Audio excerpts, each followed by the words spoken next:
Hey y'all, I did write a script for this. It's a little long. They wanted me to do a 1 page, but here we are. So thank you all for joining me today. My name's Abby Collins, and oddly enough, this poem is going to be the last time presenting at Midlands Tech. I have recently transferred to the University of South Carolina to finish my English degree, and as a result, I'll go on to blossom and complete my education goals. Put differently, this might be my last time ever stepping foot in these hallowed halls.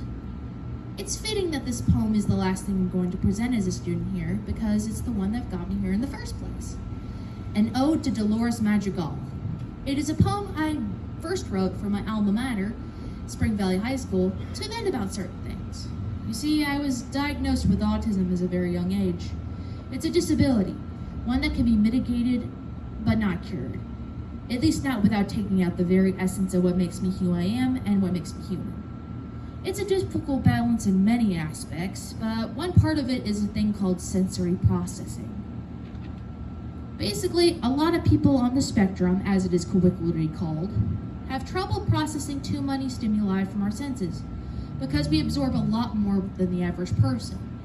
For example, this means some people would be picky with certain tastes of certain foods, and some people will get very disoriented and panicked when a bunch of light visual stimuli, such as lights or flashing patterns, shine on them. For me, among other things, it's hearing. Nobody wants super hearing, seriously. Like Dolores Madrigal, I can hear everything. Conversations from the next room down, every single conversation from my classmates are having, the construction next to the classroom. A neurotypical person would still be able to focus on one thing, but I can't. I can't process things in the background. I can't not hear them. This poem was based on tradition, among other things, because Dolores, in the movie, is forced by her family tradition to use the miracle as a gift to others. But it wasn't a gift, just like my hearing wasn't a gift. Put it bluntly, it was hell for the both of us. And so I felt for Dolores in every turn. So it came as no surprise that I had a Dolores phase. And so, among other things, listening to the typical remixes and fanfics and whatnot, I wrote this poem for the Green and Gold. But then, the poem was published in said high school magazine, out of only 3 poems added from tons and tons of submissions. That is what solidified my English career path. The sheer positive response I got from it made me realize the true joy of having a job that would allow me to bring joy to others by simply putting pen to paper. Well, like hands to keyboard for me. I have dysgraphia, but By sheer coincidence, I was looking for colleges around that time. And next thing I knew, I found the program for creative writing here and decided to go for it. And now we're here, at this full circle moment. The same poem that got me into Midlands Tech is getting me out of Midlands Tech. And it's a bittersweet feeling moment, because a lot has changed since I wrote this. I have gained a better sense and understanding of myself, for one. And of course, the world has changed for my career path, too. I'm sure what exactly happened to the landscape needs no introduction, but even with AI and greedy corporations and depersonalization of artists, I still yearn to share my traditions in my life and my stories with everyone. So if this is my swan song, I find it fitting that I'm surrounded by the people I love, much as like I was when this poem was first published.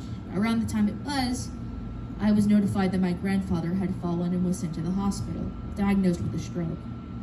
As luck would have it, this was the day my club was having a interest meeting. Basically, a lot of freshmen come in, they learn about the clubs, and as club president at the time, I was required to attend. Not a really good look. I will never forget the emotions pouring out to the vice president and my friend, the two leaving, and then coming back with chocolates, a hug, and an "I'm so sorry for grandpa." Besides the fact that the chocolates were pretty good, it gave me hope and the strength to carry on that day and beyond.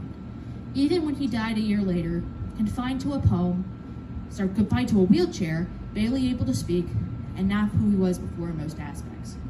My first Stylus poem, We Meet Again in Dreams, was based on that moment.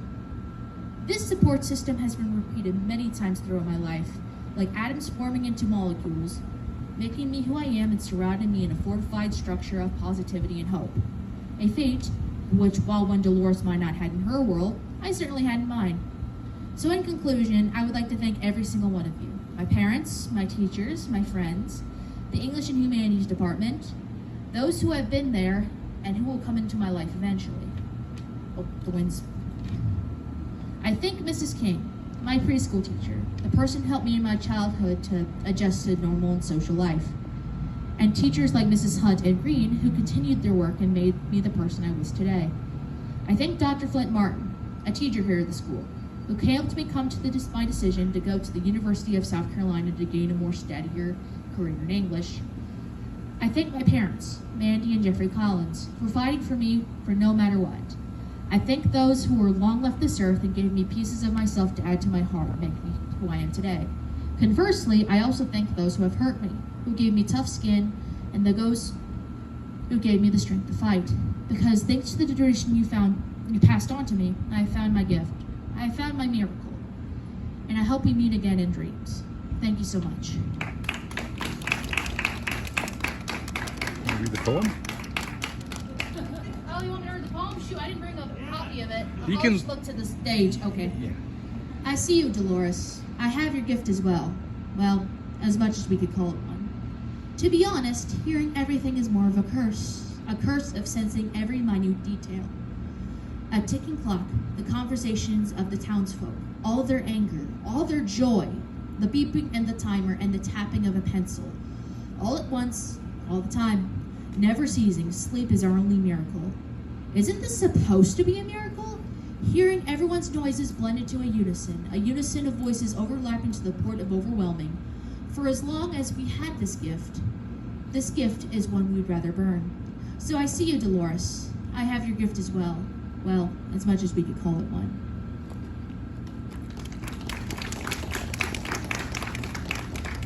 I guess I'm good. Okay, cool.